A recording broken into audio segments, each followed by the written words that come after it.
Once upon a time, having pale skin was the height of fashion for England's elite during Elizabethan times. Queen Elizabeth I was the poster girl for this trend.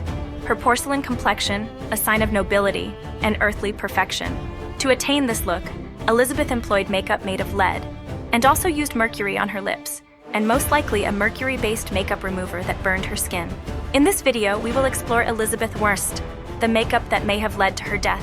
But before we get started, just a reminder to subscribe to our channel and let us know what historical figure you would like us to cover.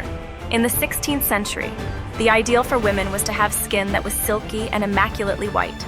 To achieve this, Queen Elizabeth used Venetian ceruse, a mixture of white lead and vinegar. She applied it to her face and neck, transforming her pox-ridden complexion into an ethereal palette that, no doubt, smelled like sour wine. We now know that using lead on your face frequently causes severe harm to the skin, including hair loss, decay, and lead poisoning. In Elizabethan times, a death sentence. It was not just lead that Elizabeth used, as she also had a signature crimson mouth which was achieved with a stain made of cinnabar, a mineral containing mercury. Young Elizabeth was spared from wearing too much lead makeup because she had yet to contract smallpox. However, in October 1562, she caught the pox and was left with permanent scars.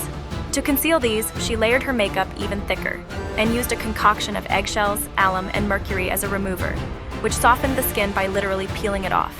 Elizabeth knew that any imperfections on her face would mark her as a pariah in the eyes of the public, and so forbid any unflattering portraiture. Thus, the famous Darnley portrait was born, and became the model for many other portrayals of Elizabeth. In her later years, Elizabeth used a wig to cover her thinning hair, and put up a fierce battle against the signs of aging. In her last months, she refused to let doctors examine her, and when she died in March 1603, the cause of death is largely thought to have been blood poisoning from a coronation ring that had been cutting into her already poisoned skin. Lead and mercury-based cosmetics had been used since the 5th century BCE, but it was not until 1634 that they were labeled as poisons. Elizabeth's experience shows the extreme lengths people have gone to for beauty, and how even today we still risk our health and safety to attain it. What do you make of Queen Elizabeth's makeup tutorial? Let us know in the comments, and while you're at it, check out our Time Tales History channel.